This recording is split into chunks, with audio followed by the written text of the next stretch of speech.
Jim's travelling to the village of Farnham in Suffolk, where Simeon spent his childhood. He was born in Kensington, London in 1878, son of a butler who was also called Simeon Lee. Jim's first stop is the village hall.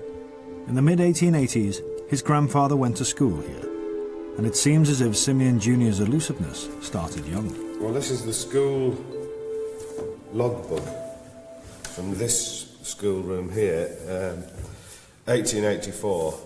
Mr. McAlver, attendance officer, called and obtained a list of absentees, viz. Simeon Lee, aged 5 years, Martha Lee, but 76 children were present.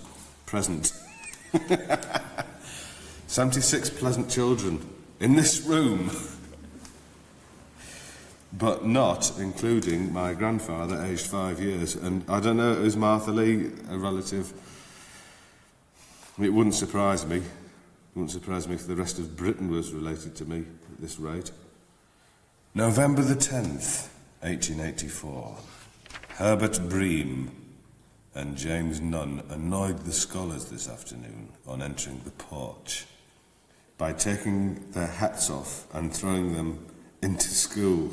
They frequently annoy in this way, but they have received a final warning not to repeat the offence. Otherwise, they will have to account to the magistrates the reason for such conduct. So I presume they will have to go up before the judge, and he'll sentence them to death for throwing their hats into school.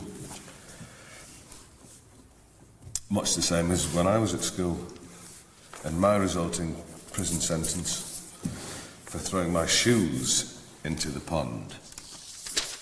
1884, April the 29th.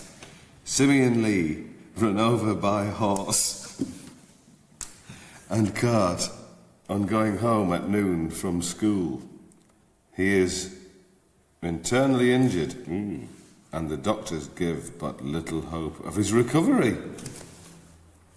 How old is he then? God, I'm losing to... When was he born? 1878. 1878. So he was 6. Oh, that's terrible. Presumably his medical bills were paid by...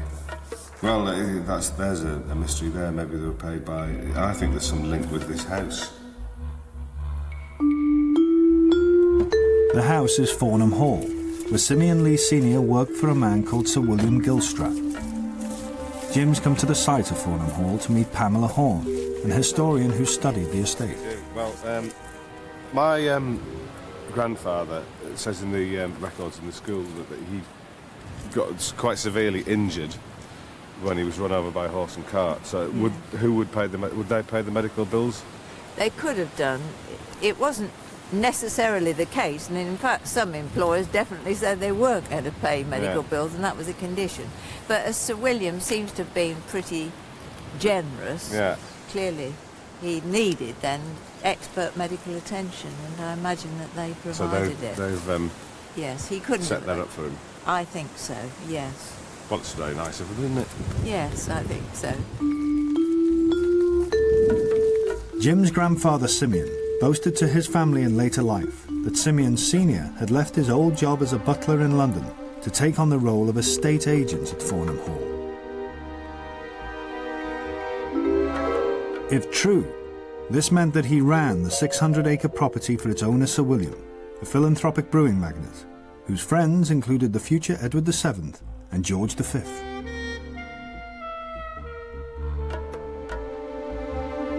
By the 1950s, Farnham Hall had become too expensive to maintain.